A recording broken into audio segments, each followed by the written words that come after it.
kan diajarin kayak dalam Islam tuh nggak boleh kayak tahayul, mistis Iya. gitu nggak boleh. Itu tuh kayak misalnya agama yang banyak cerita mistis, misalnya kayak Hindu, Buddha gitu. Enggak, kita juga punya cerita mistis kita sendiri. Benar. Jadi kalau misalnya agama orang dianggapnya musyrik kali ya.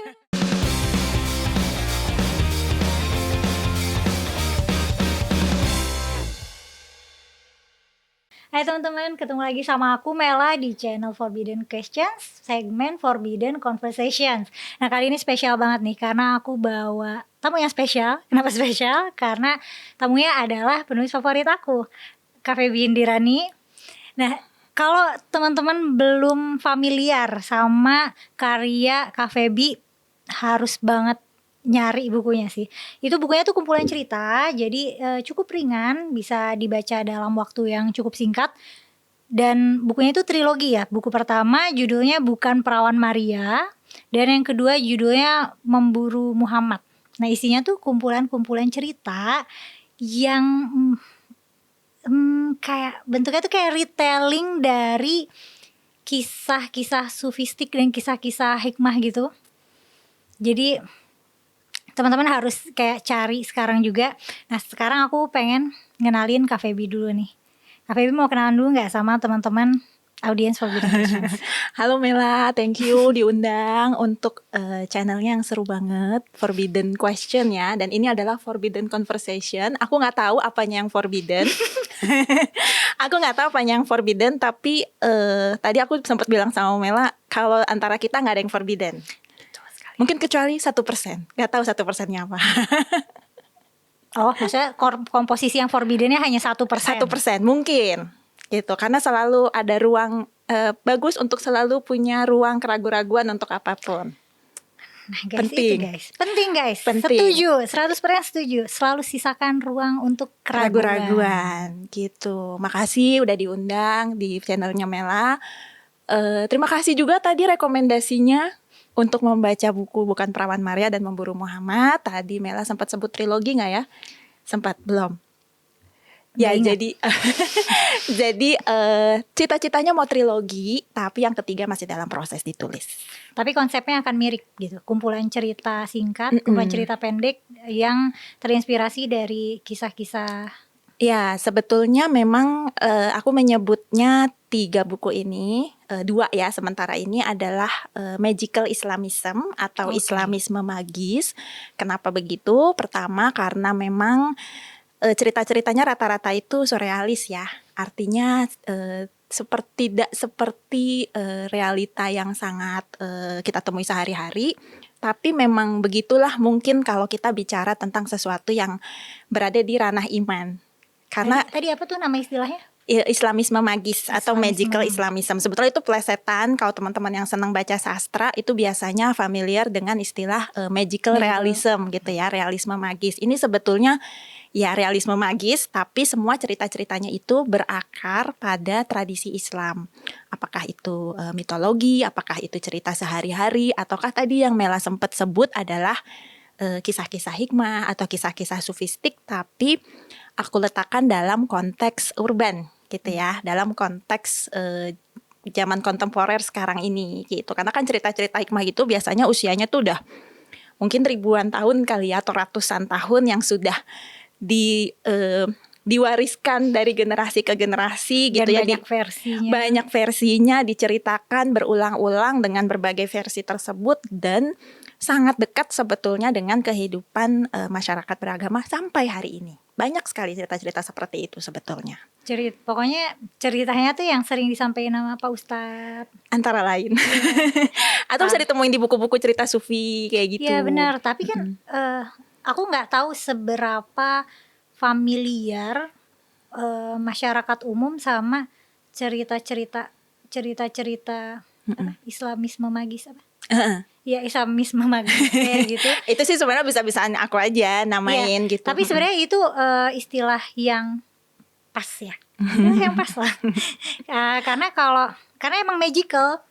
Cerita-ceritanya magical, dan aku yang seluruh pendidikanku habis di pesantren, familiar banget sama cerita-cerita presiden di kumpulan cerita itu gitu. Terus pas ditaruh di dengan twist modern gitu atau dikontekstualisasi di era kontemporer baru kayak lah iya juga ya bisa gitu. Kayak tapi nih kalau yang lucu ada juga cerita yang lucu sih. Yang paling lucu menurut aku sih itu ada babi yang mau masuk Islam. Gitu. Itu kayak terus warga heboh. Kenapa idenya tuh bisa babi masuk Islam sih? Ya, sebelum masuk ke situ aku mau bahas sedikit soal sisi magisnya ini ya gitu. Karena memang kan kalau namanya kita bicara dalam konteks beragama, mau tidak mau kita bicara tentang hal-hal yang tidak bisa kita indra sepenuhnya gitu ya. Misalnya kita bicara soal malaikat, soal setan atau jin Surga gitu ya, neraka. surga neraka, bahkan Tuhan ya. Maksudnya itu adalah ranah iman, dan kalau namanya iman itu iya, bukan tentang rasionalitas gitu, memang tentang percaya atau tidak percaya gitu kan.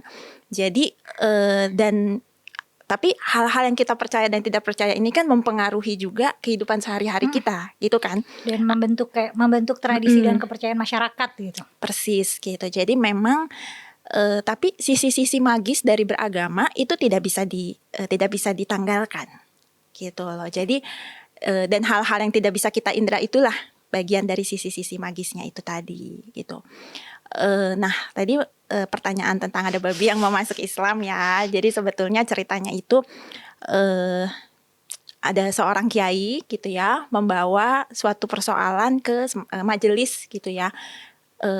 Dan persoalan yang dia bawa itu adalah ini ada babi betina yang mungkin sudah usianya sudah cukup lanjut gitu, tidak bisa bereproduksi lagi, sudah waktunya dia untuk disembelih, tapi her last request gitu kan, permintaan terakhirnya itu dia ingin masuk Islam karena si babi ini mengagumi lah kiai ini, dan kiai namanya kiai ya, dia kan di mana-mana pun dia berada, jadi dia sedang membantu masyarakat miskin gitu kan di pedesaan yang terpencil. Kemudian dimanapun dia berada dia selalu mengaji, dia selalu sholat, dan si babi ini datang mendengarkan dia mengaji gitu. Dia dapat hidayah gitu. Jadi kemudian permintaan terakhirnya itu adalah dia ingin masuk Islam. Padahal kan sebagaimana teman-teman juga ketahui, babi itu kan dianggap sebagai makhluk yang sangat terlarang gitu ya bagi umat Islam gitu. Nah jadi pertanyaannya boleh atau enggak gitu kan, dan majelis ini kemudian menjadi heboh lah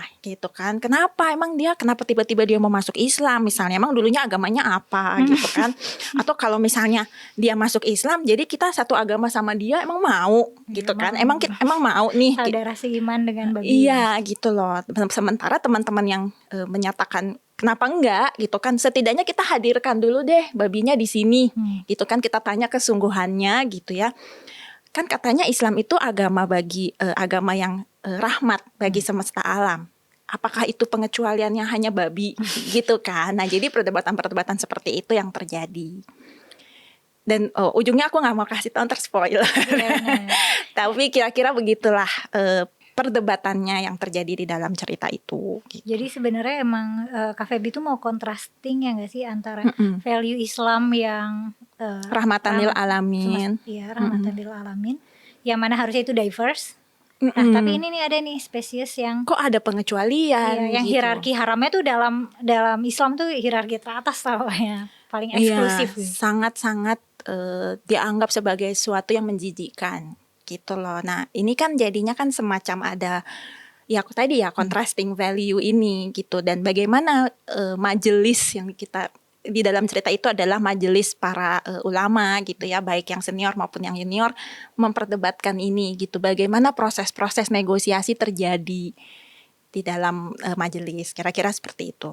Jadi itu tuh kayak cerita komedi, tapi dalam prosesnya pembaca tuh jadi harus menyelami juga nih alur pikirnya masing-masing yang kelompok yang bertentangan. Bener, kayak apa boleh buat ini mau jadi tim babi atau tim yang menolak gitu. Iya, karena kan ini permintaan terakhir, kok tega banget ya gitu kan.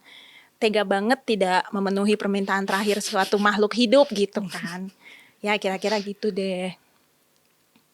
Dan terus ada juga nih yang kena juga di aku itu yang dipakai buat judulnya sih, yang bukan perawan Bukan Maria. Perawan Maria. Jadi Maria itu adalah ya karyawan kelas menengah lah di ibu kota ya nggak sih dia kerja? Ya, ibu kota. Dan dia bukan perawan gitu ya, makanya judul Dari bukan awal Perawan udah Maria. dijelasin dia bukan perawan ya gitu. Nah, terus dia hamil tapi dia yakin kalau misalnya dia hamil tanpa dihamilin laki-laki gitu. Nah terus di situ aku mulai mikir kalau misalnya Maria itu temen aku Percaya nggak? Aku nggak percaya karena Maria juga kerjaannya kan kerjanya kalau nggak salah dia kayak model majalah dewasa Iya, gitu. jadi dia punya kerja sampingan gitu. Selain dia karyawan, dia Oh, iya punya benar. kerjaan sampingannya yaitu jadi foto model majalah dewasa Ya, gitu. ya mungkin lingkungannya tuh lebih bebas ya dalam mengekspresikan seksualitas gitu. Jadi kayaknya terus mengingat dia juga bukan perawan, mungkin dia juga lebih terbuka gitu sama eksperimen seksual. Terus dia kalau misalnya punya teman terus dia bilang, Mel aku hamil nih tapi nggak ada yang ngehamilin nih, aku nggak hamil Nabi. Iya, bohong lu. Aku akan merujuk dia ke psikiater sih. Tolong ke psikiater ya gitu. Aku sayang Persis, kamu. jadi di dalam cerita itu juga bahkan sahabatnya dia yang paling deket juga nggak mau percaya gitu kan. Jadi dia benar-benar sendirian lah, nggak ada yang percaya sama dia. Tapi twistnya tetap magical ya. Twistnya magical tapi konteksnya Pertanyaannya benarkah? Ya gitu. Karena semua orang berpikir lo gila apa gitu kan. Masa iya zaman sekarang ada cerita seperti itu lagi gitu kan. iya, kenapa kalau misalnya konteksnya ditaruh di 2000 tahun lalu orang percaya, tapi kalau misalnya konteksnya ditaruh di sekarang orang bakal nggak percaya gitu. Iya, menarik kan? Tapi aku jadi ngerasa Kak Feby terlalu main-main gak sih sama cerita-cerita ini gitu. Kayak cerita-cerita yang mungkin sama sebagian orang tuh dianggap sebagai tadi bagian dari yang dia percaya. Karena dia percaya, dia pengen juga percaya kalau itu fakta. Nah terus disadur jadi karya fiksi yang emang ya kemungkinan itu emang fiksi ya. Tapi disadur jadi fiksi modern dengan twist sana sini gitu. Tapi ngerasa kayak terlalu mainin itu enggak? Mungkin ada yang menganggap begitu ya, dan aku tidak menyalahkan juga. Kalau ada yang menganggap kayak gitu silahkan aja gitu. Tapi buat aku tuh sangat penting untuk kemudian selalu membuka ruang-ruang pertanyaan gitu ya. Atau ya mungkin mau dibilang keraguan-raguan boleh juga. Tapi ya intinya tuh segala sesuatu tuh sebetulnya biarkan aja dipertanyakan gitu. Kalau buat aku karena menutup ruang-ruang pertanyaan itu bisa berbahaya sih. Jadi pertanyaan biarin aja bebas gitu, nggak apa-apa. Nah itu sesuai banget sama value forbidden questions. Tidak ada questions yang forbidden, tanyakan. Tanyakan. Dan kayaknya kalau misalnya ranahnya karya fiksi, emang harusnya fiksi itu bisa jadi tempat kita main-main ya gak sih? Kayak bikin alternatif cerita gitu, bikin ya spekulasi alternatif kayak harusnya nggak apa-apa ya nggak sih, tapi kan ada tuh kayak sastrawan atau penulis fiksi yang dijudge gitu karena sastra mungkin yang terkenal banget kayak Salman Rushdie gitu. Ya, tapi bagi sebagian orang ya setidaknya ada yang pernah menganggap bahwa buku Bukan Perawan Maria dan Memburu Muhammad itu buku dakwah loh, percaya? Dan aku kayak bakalan nggak aneh sih kalau suatu hari nemu itu di sastra Islami. Ya dia rak buku-buku Islam. Buku-buku Islam. Jadi buku itu antara lain tuh jadi di sebuah diskusi ada dosen sastra Indonesia Fakultas Universitas Padjadjaran itu membahas buku itu dan kemudian berkesimpulan bahwa sebetulnya dua buku Bukan Perawan Maria dan Memburu Muhammad ini adalah buku dakwah sebetulnya gitu. Tapi kan pertanyaannya dakwah yang seperti apa yang coba dikemukakan gitu kan. Dan akhirnya bicaranya tentang value ya, kan nilai apa yang kita interpretasi, apa yang saya sebagai penulis atau pembaca menginterpretasi sebagai nilai Islam gitu kan. Nah jadi ya dari interpretasi dari teman dosen yang tadi saya sebutkan itu adalah sebetulnya buku dakwah, mendakwahkan nilai-nilai keislaman sebetulnya gitu. Dan saya selalu percaya bahwa Islam itu sebetulnya tidak pernah melarang orang untuk bertanya. tidak pernah melarang orang untuk kemudian mencoba memecahkan masalah dengan akal sehat gitu ya, atau yang orang suka bilang ijtihad gitu ya, karena kan Tapi kan ada ranah-ranah yang nggak boleh betul dipertanyakan. tentu saja ada, tapi bukan berarti nggak boleh difiksikan.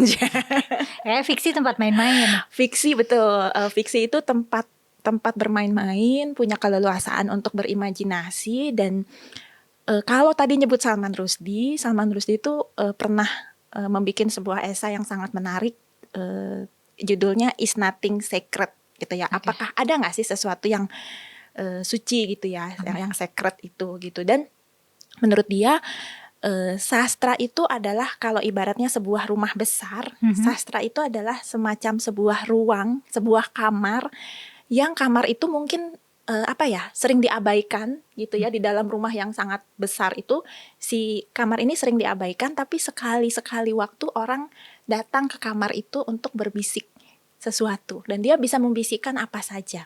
Gak ada yang forbidden. Gak ada yang forbidden di ruang itu. Jadi akhirnya ruang itu adalah penuh dengan bisikan-bisikan yang jujur gitu ya, bisikan apa saja, nggak dan Imajinasi bebas, dan itu kemudian penting gitu, berguna untuk kesehatan mental ya bagi setiap penghuni rumah. Okay. Karena di ruang itu mereka bisa membisikkan apa saja. Jadi sebetulnya tidak ada yang forbidden di dalam sastra. Itu pentingnya sastra gitu. Orang yang suka mendem forbidden questions itu nggak sehat mental. Nggak sehat menurutku. Karena segala sesuatu itu biasanya kalau dipendam di sini bisa muncul di tempat lain. Kadang-kadang kita memendam kemarahan, nanti munculnya misalnya di sakit badan. Itu kan sudah dibahas, penelitian medisnya juga sebetulnya cukup banyak, bagaimana pikiran atau emosi kita bisa berpengaruh juga kepada kesehatan fisik. Itu penelitiannya juga sudah cukup banyak gitu. Jadi menurutku sih, balik lagi ke pertanyaan Mela, memang apakah ada yang terlarang dalam fiksi? Menurutku nggak ada. Itu imajinasi yang bebas. Ya kalau misalnya kita bilang bahwa ya kita harus tetap menghormati nilai-nilai orang lain, oke lah gitu. Tapi ya disitulah ruang yang mau dibilang bermain-main, mau dibilang berimajinasi, berkreasi dan sebagainya, sedapat mungkin tidak ada yang forbidden sih menurutku. Idealnya begitu, tapi pada prakteknya kan kayak penerbit, pemilik toko buku akan ngebatas-batasin tema. Justru hari-hari sekarang itu adalah hari terbaik untuk bisa ini ya, maksudnya bisa bermain-main dengan berbagai macam cara gitu ya. Ya ada undang-undang ITE sih misalnya. Tapi ya itulah bagaimana kreator bermain-main juga dengan bermain-main, bisa jadi serius gitu ya. Bermain-main dengan serius, bermain-main dengan ide, dengan cara untuk menyampaikan apa yang ingin disampaikan gitu. Tapi ngomongin Salman Rushdie lagi, kan buku keduanya tuh judulnya Memburu Muhammad. Ya. Dan kayak pakai nama Muhammad banget gitu. Salman Rushdie nggak pakai nama Muhammad, namanya siapa ya tuh? Mahun. Oh ya, nama karakternya tuh Mahun. Tapi orang-orang tuh kayak tahu ini terinspirasi dari Nabi Muhammad itu, makanya dia dipersekusi gitu. Nah terus Kak Feby mikirin itu nggak pas make ke nama Muhammad di judul itu? Pasti sih, pasti aku mikirin terlalu banyak hal. Pasti aku mikirin terlalu banyak hal, dan mungkin bisa jadi itu yang bikin proses buku ketiga lebih panjang daripada buku-buku sebelumnya gitu ya. Karena bagaimanapun kan, bagaimanapun apa yang terjadi, maksudnya penulis itu kan tidak akan bisa lepas juga dari konteks ya, konteks masyarakatnya, konteks keadaan dunia saat ini, itu tidak akan bisa dilepaskan gitu. Jadi pasti ada hubungannya. Nah, aku memikirkan juga, tapi kemudian memang karena gini, aku ini aja ya, spill dikit cerita Memburu Muhammad. Jadi sebetulnya Memburu Muhammad itu ceritanya di sebuah kelurahan. Satu pagi di tengah kesibukan biasa pekerja kelurahan, lalu ada seorang laki-laki datang membawa pedang yang besar gitu ya, dan dia mengaku sebagai Abu Jahal. Abu Jahal, kalau teman-teman yang tahu cerita Nabi Muhammad dengan Abu Jahal itu musuhnya Nabi Muhammad lah ya gitu ya, dari kaum kafir Quraisy seperti itu. Jadi tahu-tahu ada orang mengaku sebagai Abu Jahal dan dia mencari mana Muhammad gitu. Dan orang-orang yang di situ kan ada yang namanya Muhammad. Kita tahu di Indonesia ada Muhammad banyak banget. banyak sekali gitu. Seperti di Amerika banyak yang namanya Jesus gitu kan. Di Indonesia namanya Muhammad itu Emang iya sangat banyak yang namanya Jesus? banyak. Banyak. Jadi dan yang namanya Muhammad juga nggak di Indonesia aja sih sekarang, karena umat Muslim juga secara global. Tahun berapa gitu ya? Ada satu tahun di mana nama anak yang cukup populer di Inggris itu Muhammad. Oke. Gitu ya. Jadi yang namanya Muhammad itu sangat banyak gitu. Dan kemudian ini ada orang dengan pakaiannya kayak udah dari kuno banget gitu kan. Dan tahu-tahu dia datang bilang bahwa dia Abu Jahal mencari Muhammad. Ini Muhammad yang mana gitu kan. Tiap RT ada yang namanya Muhammad. Tiap RT ada. Nah akhirnya di kelurahan itu dia dia mengambil sandra gitu kan, cari mana yang namanya Muhammad. Akhirnya satu orang berkorban, dan ini adalah tokoh kita, tokoh protagonis kita berkorban. Oke lah gitu, nama saya ada Muhammad nih, saya Muhammad. Ya udah yuk Pak yuk, daripada dia menyandera salah satu ibu pekerja kelurahan kan kasihan gitu loh. Akhirnya diajaklah ke rumahnya. Makan dulu deh, makan yuk, makan mie instan yuk, gitu lapar kali, makanya jadi marah-marah mulu gitu kan. Ya gitu ceritanya. Nah pada saat ketika aku menulis juga aku udah langsung kayak aku mau judulnya ini gitu untuk buku kumpulan cerita yang kedua. Dan ya, tapi dia memburu Muhammad itu adalah yaitu dia mencari sosok Muhammad yang dia pikir sebagai Nabi Muhammad dulu itu. Dan ternyata dia di Indonesia dia susah sekali menemukan yang sosok yang sesuai dengan sosok yang dia cari-cari itu. Gitu kira-kira. Gitu sih. Jadi ke semua orang yang sudah membaca cerita itu nggak ada yang menganggap apa-apa gitu. Karena karakter Nabi Muhammad juga nggak ada. Exactly. Tuh. Ada yang menarik lagi tuh soal, kalau nggak salah dia jihadis. Teman-teman aku baca bukunya udah lumayan lama ya, waktu bukunya baru banget terbit itu. Jadi udah agak-agak pudar ceritanya. Ada kayaknya jihadis terus dia di ruang tunggu ya, bunuh diri. Ruang tunggu bukan? Terus dia ternyata satu surga sama seorang perempuan gak berjilbab gitu kan? Iya, terus pakai rok biasa aja. Satu surga juga sama kayaknya yang punya Playboy atau apa gitu ya. Itu lain lagi. Beda cerita. Iya. Ya, jadi cerita-cerita ini memang banyak ngomongin afterlife kan. Imajinasi atau yang dipersepsi para tokohnya sebagai surga atau afterlife atau hidup sesudah kematian gitulah. Karena kan ini perhitungan peradilan akhirat itu kan tidak transparan ya.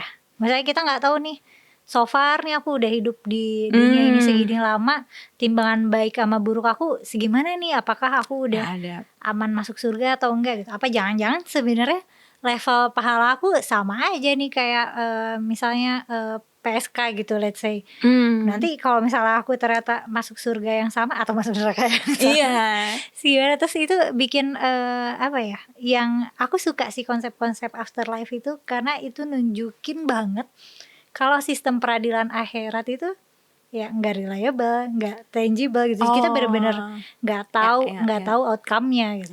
Oke, kayaknya yang cerpen yang Mela maksud itu Rumah Have deh.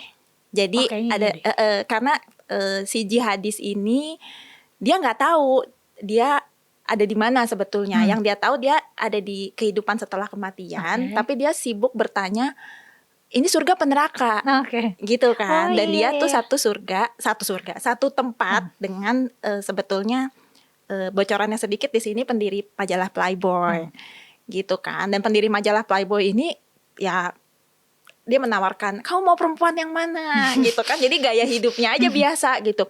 Kamu minum ini enak loh, mau dikasih wine gitu kan. Ya kan di dunia gak boleh, kalau sekarang boleh dong gitu kan. Kamu perempuan, kamu pilih aja, bebas gitu kan. Terus kan si tokoh kita ini kamu udah meniduri berapa perempuan sih gitu kan. Ya banyak lah ya gitu kan. Nah kemudian dia tuh pengen menikmati, pengen bersenang-senang ya dengan si wine itu, dengan para perempuan. Tapi terus masih ada yang mengganjal di dalam hatinya. Saya ini masuk surga apa masuk neraka? Kalau saya bareng kamu, apa saya ini di neraka? Tapi kok enak banget gitu kan. Nah sementara si have-nya ini selalu setiap kali ditanya seperti itu, dia akan bilang, apa pentingnya sih Ini surga atau neraka buat kamu, kan kamu udah mati juga nih, gitu kan, kamu udah mati. Apa pentingnya ini surga atau neraka? Kan yang penting enak. Gitu jawabannya si Have ini selalu kayak begitu. Nah itu malah even better, bukan cuma kita nggak tahu kita masuk surga atau neraka, atau bahkan kita masuk ke tempat yang nggak tahu itu surga apa neraka. Ya daripada nggak ada apa-apa kan. Aduh, kenapa nggak bisa menikmati aja saat ini gitu kan? Ya sebetulnya bisa jadi, maksudnya teman-teman bisa menafsir itu dengan cara apapun ya gitu. Tapi salah satu yang bisa kemudian menjadi diskusi katakanlah gitu ya, selain tadi mungkin masalah apa ya, kita nggak pernah tahu timbangan kita tuh sekarang udah sejauh mana sih gitu kan beratnya gitu ya. Bisa jadi juga adalah sebetulnya beribadah itu pengen nyari surga atau neraka atau gimana sih gitu kan, apakah kalau nggak ada surga atau neraka jadi nggak mau beribadah. Ya hal-hal seperti itu yang bisa jadi didiskusikan juga gitu dengan cerita ini. Dan karena kan kalau masuk surga ada juga tuh golden ticket, misalnya kayak perempuan yang ngasih minum ke anjing yang kehausan. Ya itu salah satu cerita hikmah yang paling aku suka sih. Iya, itu juga banyak versi, itu aslinya dari tradisi Yahudi. Jadi pasti Nabi Muhammad tuh bilangnya ini ada kisah Bani Israel gitu. Israiliyat. Ya, Israiliyat. Nah, hadisnya pun banyak banget redaksinya. Ada yang bilang perempuan itu pelacur, ada yang bilang juga ya bukan pelacur tapi apa gitu. Tapi intinya dia dapat golden ticket. Terus kan itu kan tambah bikin bingung lagi nih, kayak cara penghitungan pahala dan dosa itu gimana gitu. Gimana kita bisa memastikan peradilannya gitu. Iya. Atau jangan-jangan kita enggak atau kita ternyata disatuin aja gitu, nggak ada pengadilan apa-apa, nggak ada pembagian, nggak ada timbangan apa-apa. Wallahu a'lam bishawab ya. Nah itu dia, makanya bisa main-mainnya di fiksi. Betul.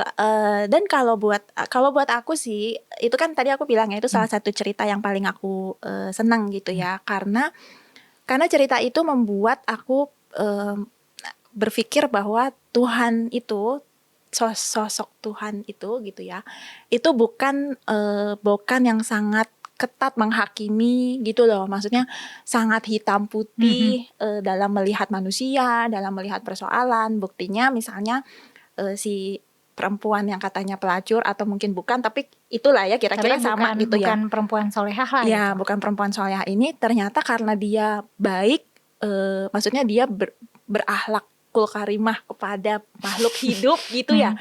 Dan makhluk hidupnya juga bagi sebagian orang mungkin anjing juga bukan sesuatu yang sangat favorit gitu ya. Meskipun tidak seperti babi gitu. Halus banget kan baby ngomongin, kan orang Islam gak suka anjing, gak boleh pegang anjing. Tapi gak semua orang Islam gak suka anjing dong. Karena kita tahu ada perempuan, teman perempuan bercadar yang melihara anjing banyak gitu. Jadi aku gak bisa bilang semuanya kan. Nah jadi ya ternyata kok dia bisa ya mendapatkan golden ticket itu tadi gitu. Jadi buat aku tuh kayak itu salah satu contoh bagaimana Tuhan itu Maha Pemurah, Maha Pengasih, Maha Penyayang, dan tidak hitam putih dalam menghakimi manusia gitu. Jadi ya sebenarnya aku juga cita-citanya sebetulnya pengen bikin cerita-cerita yang semacam itu gitu, yang membuat bahwa hidup itu nggak hitam putih loh, gitu sih sebetulnya. Tapi aku jadi paham kenapa ada yang bilang buku kumpulan cerita itu buku dakwah. Tapi aku nangkepnya justru dari omongan kalian sekarang. Jadi berasa banget ini dakwah. Iya. Kalau misalnya sebagai pembaca, aku sih nggak ngerasa didakwahin. Tapi emang disuruh mikir ulang teks-teks yang sebelumnya kita pelajari sebagai bagian dari doktrin iman gitu. Oh ya, ini sangat magical sekali ya. Ternyata kalau magicnya itu dibawa ke konteks sekarang yang kita nggak lihat magic nih sehari-hari, kita nggak pernah aware sama mujizat gitu. Terus tahu-tahu cerita itu dibawa konteks ke sekarang, itu bikin aku yang emang lumayan skeptis terhibur gitu. Jadi di awal kan Kak Feby bilang soal kayak iman ya disebut Islamisme magis karena iman itu nggak bisa dipisahkan dari bagian yang magical dari Islam gitu, kayak malaikat, ya jin, surga Semuanya neraka, yang dan tidak bahkan bisa. Tuhannya gitu. Ya. Jadi sebenarnya bisa disimpulin, kayaknya safe to say kalau misalnya iman itu adalah bagian dari percaya terhadap hal-hal magis, Percaya terhadap tertentu, hal-hal gaib. hal-hal gaib tertentu. Iya nggak sih? Karena kan misalnya gini, tiap agama punya magisnya sendiri nih. Pasti. Tapi kalau misalnya aku orang Islam, terus aku percaya sama Dewi apa gitu, itu Jadi kan musyrik. Iya, ya berarti benar tertentu. Ya kalau dalam nggak tahu sih, karena kan rukun iman itu ada ya, termasuk percaya pada makhluk gaib, semacam jin gitu, kayaknya ada deh. Jadi bisa jadi, nggak tahu ya, kalau aku dulu tuh semua hal pokoknya yang bukan malaikat, bukan setan, tapi adalah apalah ya kekuatan gaib gitu, akhirnya semua dikategorikan dalam jin. Iya, karena itu Ya yang nggak kan? musyrik. Itu yang nggak musyrik, Iya. betul, karena masuk rukun iman gitu kan. Jadi semua kategorinya jin. Ya jin itu ada yang jin muslim, ada yang jin kafir, ya gitulah. Iya. Gitu. Jadi ya udah, semuanya masuk kategori jin. Apapun itu gitu. Tapi kalau mau dibilang bahwa percaya pada hal-hal magis tertentu, berarti masuk akal. Jadi kalau misalnya aku percayanya sama Dewa Wisnu, berarti itu Hinduisme magis. Boleh. Itu juga yang menarik ketika aku baca, yang aku dibesarkan secara Islam gitu, dengan pendidikan yang Islami. Kita kan diajarin kayak dalam Islam tuh nggak boleh kayak tahayul, mistis gitu nggak boleh. Itu tuh kayak misalnya agama yang banyak cerita mistis, misalnya kayak Hindu, Buddha gitu. Enggak, kita juga punya cerita mistis kita sendiri. Benar. Jadi kalau misalnya agama orang dianggapnya musyrik kali ya. Benar, dianggapnya Kalau agama tahayul, sendiri kayak boleh. tahayul, mitos gitu. Tapi kalau misalnya cerita-cerita kayak gitu di agama sendiri, itu kesannya kayak secret. Iya. Makanya cara Kafebi nge-twist cerita sufistik itu jadi cerita modern, itu lumayan kayak wah iya ya, nggak kepikiran gitu. Karena sebagai pembaca cerita itu atau pendengar cerita itu dari Pak Ustadz gitu, aku memang naro itu di latar zaman dulu yang entah kapan gitu kan. Kadang Nabi sendiri ceritanya kayak pada zaman dulu gitu, nggak tahu dari zamannya kapan nggak tahu. Yang sebenarnya kalau cerita-cerita itu di trace back, ya ada beberapa dari misalnya kayak dari Persia kuno gitu, ada beberapa dari tradisi di Baghdad gitu, tapi kita nggak tahu sumber mananya banget dari mana gitu. Tapi mungkin itu udah alegori yang terkenal yang diwariskan turun-temurun di tradisi Islam gitu. Iya, dan itu yang menurutku yang membuat sebetulnya dunia Islam tuh sangat kaya ya. Kaya akan cerita, kaya akan alegori gitu, dan kaya akan penafsiran gitu. Jadi dan sementara kan sekarang ini seringkali kita cuma mendengar penafsiran yang tunggal. Dan juga udah penafsiran, padahal baru penafsiran ya, tapi penafsiran yang dominannya itu seolah-olah tidak boleh dipertanyakan ulang gitu loh. Jadi aku ingin menggugat yang penafsiran tunggal itu sih. Penafsiran tunggal dan tekstual. Tunggal, tekstual, dan seolah-olah nggak boleh dibantah karena begitu misalnya dipertanyakan sedikit aja, emang latar lo apa, emang lo kiai, emang lo bisa bahasa Arab, Quran gitu kan, memang dan sebagainya gitu loh. Jadi selalu tidak membuka ada ruang main-main atau bertanya sama sekali gitu, yang padahal itu semuanya cuma masalah penafsiran. Ya kan, namanya kita sekarang ini kan semuanya juga adalah penafsiran dong. Bahkan kiai yang paling besar sekalipun gitu, kita tetap saja itu adalah penafsiran si kiai tersebut gitu loh. Kita makanya setiap kali misalnya kiai atau ustadz atau ustazah gitu ceramah, kan biasanya di ujungnya wallahu alam bisawab gitu kan, karena hanya Allah yang maha tahu kebenarannya. Itu kan sebetulnya kalau buatku mengajari kita juga untuk rendah hati, bahwa penafsiran kita itu ya ini adalah upaya terbaik sampai sekarang, upaya terbaik mungkin dari para ulama besar sebelum kita gitu kan, kemudian diwariskan dan sebagainya. Tapi ketika pada saat ini zaman sudah berubah menjadi jauh lebih kompleks, bukankah mungkin sudah waktunya juga ada penafsiran-penafsiran baru yang lahir dan tidak ada yang paling dominan gitu. Kalau sekarang kan begitu beda penafsiran bisa halal darahnya atau yang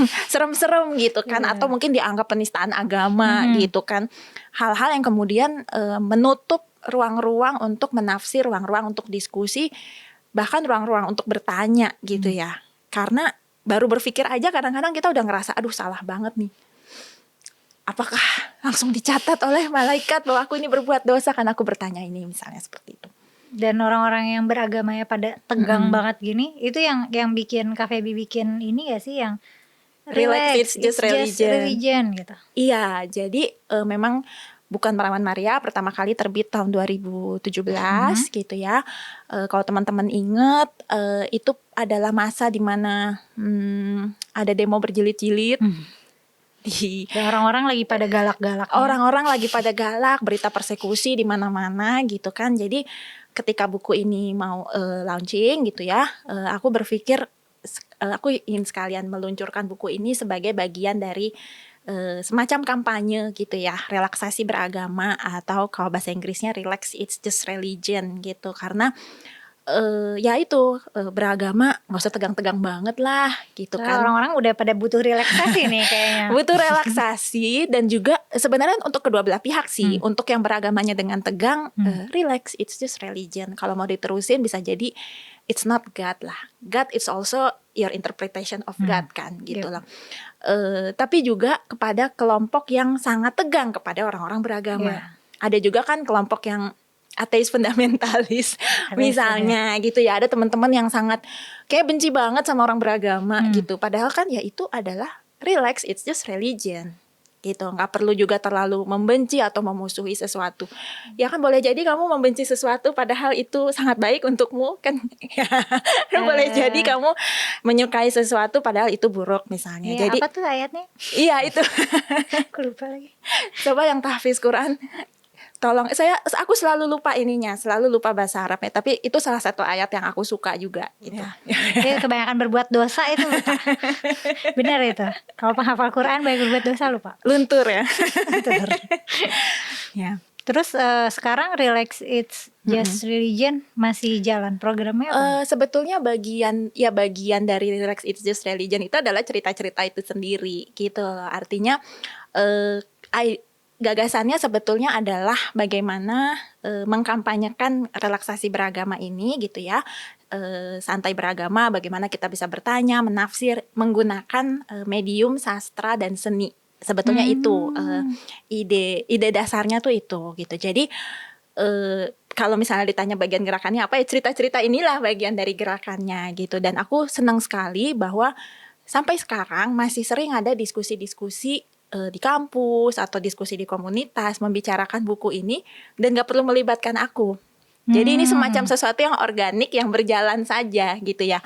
Dan itu adalah bagian dari kampanye itu gitu. Setiap kali orang membicarakan cerita-cerita dalam Bukan Perawan Maria maupun Memburu Muhammad, itu sudah menjadi bagian dari Relax It's Just Religion kampanye ini gitu ya. Karena ya memang cerita-cerita itu adalah mediumnya antara lain gitu, menggunakan humor, menggunakan fiksi gitu, kita bisa mempertanyakan hal-hal yang kayaknya kalau kita omongin dalam keseharian mungkin bikin orang ngomong babi aja kan udah aduh babi gitu kan. Tapi kalau diomongin dalam cerita fiksi itu orang orang tidak bisa langsung merespon karena ada curiosity yang terbangkitkan. Apa nih gitu kan. Jadi ada semacam jeda antara stimulus dan respons gitu ya. Iya sih. Jadi fiksi dan seni itu biasanya kan tidak mudah. Bukan seperti kita baca headline berita gitu lah. Kalau headline berita kan baru baca headline-nya aja terus orang bisa langsung menyimpulkan padahal belum baca isinya juga gitu ya. Bisa langsung menyimpulkan, bisa langsung marah-marah, bisa langsung sebarin gitu kan.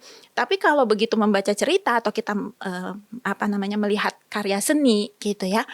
Orang tuh biasanya nggak tahu dia harus berbuat apa karena kan dia harus mencerna dulu kan. Gitu. Jadi memang bagian dari gerakan itu adalah bikin kegiatan-kegiatan seni. Jadi misalnya aku mengajak para seniman, misalnya seniman rupa atau seniman gerak gitu ya, tari atau seniman audio misalnya, untuk merespons cerita-cerita ini berdasarkan, merespons cerita itu kan biasanya merespons isunya juga ya. Jadi bagaimana mereka membuat karya seni dengan bidang mereka masing-masing merespons cerita-cerita ini. Gitu loh. Jadi misalnya ya bikin kegiatan macam-macam, bahkan salah satu responsnya itu adalah lagunya, kalau tahu Voice of Baceprot. Oh iya, Ya kan, yang ada yang musisi cewek-cewek, berjilbab yang metal itu. Jadi Bukan Perawan Maria itu jadi salah satu yang menginspirasi lagu mereka. Salah satu lagu mereka tuh Perempuan Merdeka Seutuhnya. Jadi benar-benar yang di refnya tuh meski ku tak seperawan Maria, kayak gitu, benar-benar di-mention gitu. Nah, itu kan bagian dari sekali lagi bagian dari ajakan untuk kemudian kita pertanyakan hal-hal yang biasanya tidak dipertanyakan, kita bicarakan hal-hal yang khawatir untuk dibicarakan, seperti itu. Dan kalau kita dengar lagu kan kita nggak langsung akan menghakimi lagu itu gitu. Kita akan mendengarkan dan terbawa dengan lagunya aja dulu, misalnya kayak gitu. Atau ada film pendeknya juga gitu kan. Jadi salah satu baca Quran juga gitu deh kayaknya. Betul. Orang-orang baca aja dulu gitu. Nanti kalau udah baca berapa kali baru kayak, loh ini tentang apa ya gitu. Iya, sebagian orang menganggap Quran itu kan karya seni juga kan, atau sastra juga gitu kan. Nah, persis seperti itu. Jadi memang harapannya adalah bicara berkegiatan dengan melalui medium sastra dan seni, dan menginterpretasi, diskusi tentang cerita gitu kan, diskusi tentang karya. Dan ketika kita diskusi tentang seni dan sastra itu, jadi tidak terlalu penting apa yang benar dan apa yang salah. Kita bisa duduk bareng, padahal tafsirku tentang cerita ini berbeda dengan tafsir orang sebelahnya. Gitu. Itu juga sebetulnya kenapa setiap cerita, kayaknya setiap cerita dalam Bukan Perawan Maria dan Memburu Muhammad itu semuanya open ending. Jadi tidak ada yang sangat ditutup gitu. Semuanya tuh terbuka untuk penafsiran yang berbeda-beda. Dan orang tuh seringkali pembaca datang ke aku dan ini maksud ceritanya apa sih, aku gak ngerti. Aku akan selalu tanya balik, menurutmu apa? Dan kadang-kadang aku kaget sendiri. Wah, ternyata interpretasinya bisa jauh banget. Tapi aku senang karena ya memang begitu. Maksudnya tidak selalu aku setuju dengan interpretasi itu. Tapi kemudian perbedaan tafsir, beragam tafsir itu yang sebetulnya aku mau mempromosikan juga, bahwa beragam tafsir terhadap sesuatu itu nggak apa-apa. Dan ini bukan masalah benar atau salah. Bahkan misalnya menurut aku kayaknya nggak gitu sih. Aku nggak niatin ke situ gitu.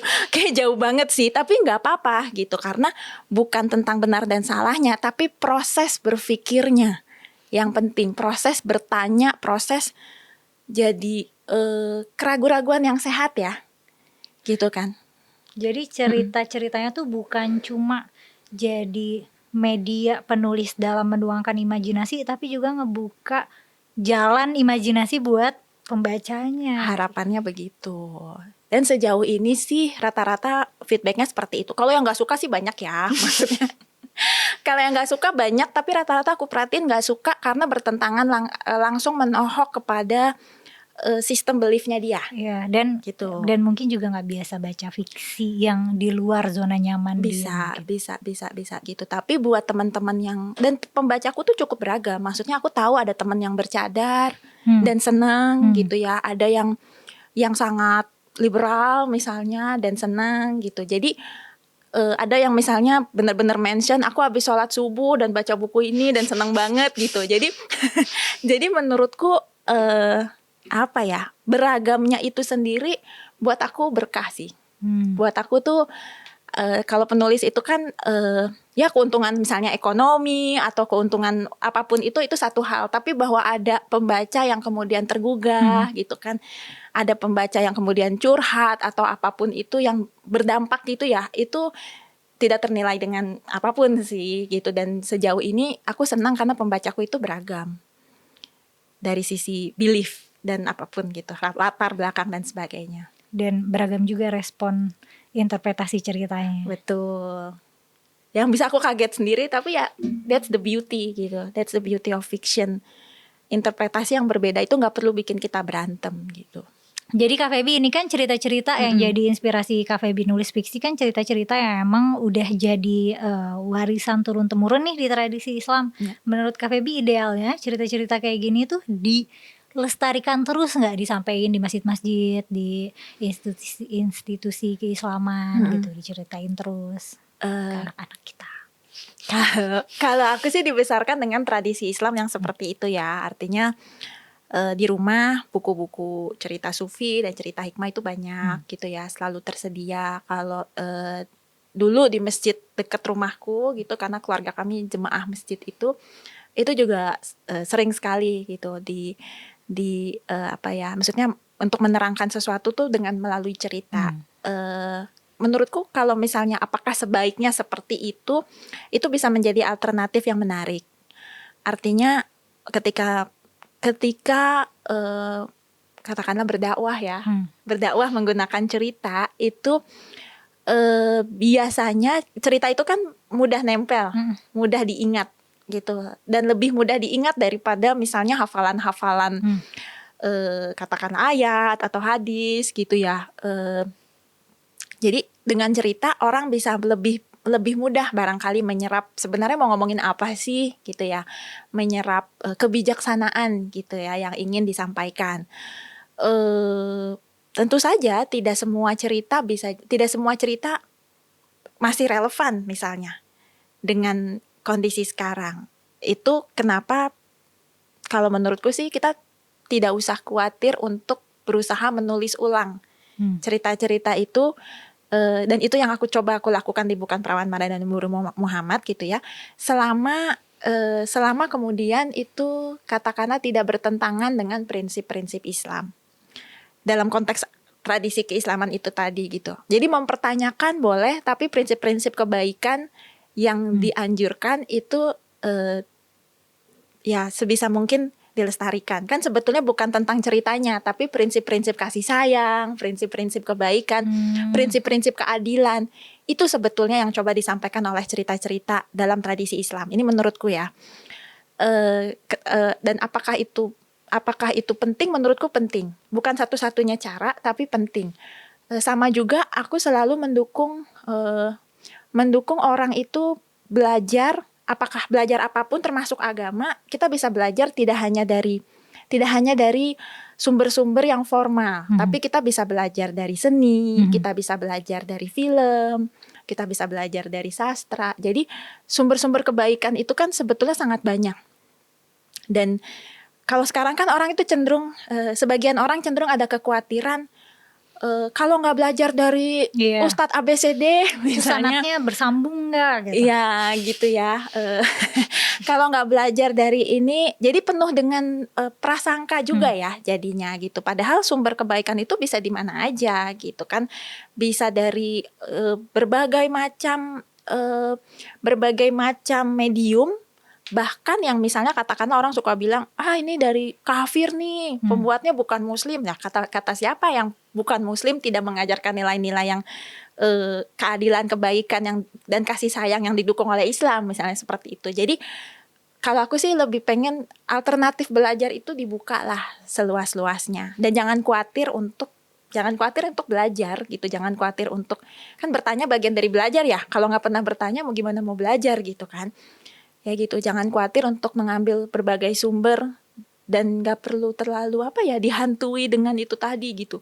Hati-hati, Ghazul Fikri ya, musuh-musuh pemikiran misalnya. Itu kan jadi kayak menimbulkan prasangka dan juga menimbulkan keretakan sebetulnya di masyarakat. Jadi tujuannya malah bukan untuk menuju keadilan dan kasih sayang, tapi jadi saling prasangka gitu malah. Kak Feby emang jiwanya pendakwah tapi kalau misalnya ngajarin cerita-cerita itu kan intinya kan pada kebaikannya, keadilannya gitu. Tapi kan itu ngasih ini nggak sih misleading gitu, anak-anak jadi ngerasanya itu fakta yang reliable gitu, malah ngasih dia ngasih anak-anak anak-anak tuh jadi memetakan realitas secara tidak akurat gitu. Jadi halu dan delulu. Kalau ngomong cerita memang kita nggak ngomong soal fakta ya, sama kayak bicara fiksi kan kita nggak ngomong fakta, tapi kita ngomong prinsip, kita ngomong truth gitu dalam setiap cerita. Atau misalnya namanya sebagai penulis fiksi, I have my own truth. Dan kalau mau ngelihat truth aku apa, kebenaran apa sih? Jadi bukan kebenaran as in itu ya, bukan sumber formal, tapi setiap orang, setiap individu itu kan punya kebenaran yang dia percaya. What is your truth gitu. Dan sebagai penulis fiksi, sebagai penulis secara umum gitu, aku punya my own truth. Kalau mau tahu truthnya aku, antara lain lihat Bukan Perawan Marah dan Guru Muhammad gitu kan. Nah, menurutku setiap cerita tuh ada truthnya. Dalam semesta cerita tersebut dia ada truthnya. Dan itu memang bukan ngomong fakta. Kalau ngomong fakta kita bahas ini prinsip-prinsip jurnalisme misalnya. Dan itu pun kita akan berdebat panjang tentang apa itu fakta dan apa itu realitas yang reliable, karena kan subjektivitas dan sebagainya itu tidak bisa dihindarkan. Jadi kalau ngomong cerita memang lain gitu, ranahnya tuh berbeda menurutku. Dan memang yang dipegang adalah prinsip-prinsip itu tadi, yang coba memang kenapa sih cerita sufi itu ada, kenapa cerita hikmah itu ada, ya karena memang ingin yang disebarkan itu adalah sebetulnya menurutku sih value-nya, bukan tentang beneran ada nggak sih itu tokoh A itu iya. Beneran terjadi nggak sih? Beneran terjadi nggak? Karena kalau ngomong fakta kita nggak akan bisa merunut tahun berapa, di mana, apa konteksnya, dia orang mana misalnya, nggak ada. Itu nggak akan bisa kita verifikasi faktanya. Jadi ini bukan kebenaran jurnalistik gitu, tapi kebenaran as in kebenaran nilai di dalam konteks cerita tersebut. Jadi emang pendakwah itu kayak harus /storyteller. Exactly. Pendakwah yang baik menurutku semuanya itu adalah storyteller. Gitu guys. Jadi kalau misalnya mau baca nih cerita-cerita dalam tradisi Islam yang mungkin sebagian besar kalau kamu besar di keluarga Islam atau di lingkungan Islam, mungkin kamu familiar sama preseden ceritanya dan kamu pengen tahu nih gimana twist modernnya, kamu bisa cari bukunya Bukan Perawan Maria dan Memburu Muhammad di, nggak tahu cari di mana aja ya, toko buku atau di e-commerce. Dan tungguin buku ketiganya. Amin. Nggak tahu kapan, doain aja. Makasih ya Kak Feby udah bersedia untuk hadir di channel kecilku. Dan teman-teman kalau punya pertanyaan untuk aku atau untuk Kak Feby bisa tulis di kolom komentar ya. Makasih sudah nonton sampai selesai. Aku mohon pamit. Dadah.